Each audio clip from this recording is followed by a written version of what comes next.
જૂનાગઢમાં આગામી સમયમાં યોજનારા વિશ્વ પ્રસિદ્ધ મહાશિવરાત્રિના મેળાની પૂર્વ તૈયારીઓના ભાગરૂપે જિલ્લા વહીવટી તંત્ર અને મહાનગરપાલિકાના ઉચ્ચ અધિકારીઓએ ગંભીરતા દાખવી છે। મેળા દરમિયાન લાખોની સંખ્યામાં આવતા શ્રદ્ધાળુઓની આસ્થાના કેન્દ્ર સમાન પવિત્ર દામોદર કુંડની પરિસ્થિતિની સમીક્ષા કરવા માટે જૂનાગઢ જિલ્લા કલેક્ટર અનિલકુમાર રાણાવસિયા, मनपा कमिश्नर तेजस परमार, प्रांत अधिकारी चरणसिंह गोहिल તેમજ મેયર અને ડેપ્યુટી મેયર સહિતના પદાધિકારીઓએ રૂબરૂ મુલાકાત લીધી હતી। દામોદર કુંડ એ શ્રદ્ધાળુઓ માટે અતિ પવિત્ર સ્થાન ગણાય છે, જ્યાં ભાવિકો સ્નાન કરીને પોતાના પિતૃઓના મોક્ષાર્થે અસ્થિ વિસર્જન અને તર્પણ વિધિ કરતા હોય છે। જો કે છેલ્લા કેટલાક સમયથી ઉપરવાસમાંથી ગટરનું ગંદુ પાણી વહીને સીધું કુંડમાં ભરતું હોવાની ફરિયાદો ઉઠી હતી।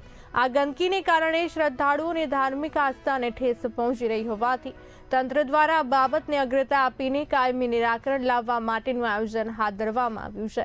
કલેક્ટર અને કમિશનરની આ મુલાકાત દરમિયાન ઉપરવાસમાંથી આવતા ગંદા પાણીને ડાયવર્ટ કરવા માટે એન્જિનિયરિંગ વિભાગને જરૂરી સૂચનાઓ આપવામાં આવી હતી।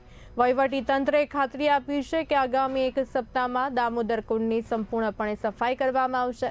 આ સાથે જ નિર્ણય લેવાયો છે કે આગામી શિવરાત્રી મેળા સુધી દર માસે કુંડની સફાઈ કરવામાં આવશે અને તેમાં સતત શુદ્ધ પાણી ભરાયેલું રહે તેવું સુચારું આયોજન પણ કરવામાં આવશે। આજ રોજ કલેક્ટર સાહેબ, કમિશનર સાહેબ, ડીસીએફ સાહેબ તેમજ મેયરશ્રી તેમજ શહેર ભાજપ પ્રમુખશ્રી બધા સાથે રાખી દામોદર તીર્થ ખાતે જે ઉપરથી ગંદુ પાણી આવે છે તેના માટે એક વિઝિટ રાખવામાં આવેલી હતી। તે વિઝિટને ધ્યાને લઈ કમિશનર સાહેબને સૂચના આપવામાં આવી છે કે આ પાણીને હાલ બંધ કરી અને આગામી દિવસોમાં ટૂંક જ આવતા અઠવાડિયે દામોદર કુંડની સફાઈ કરવામાં આવશે।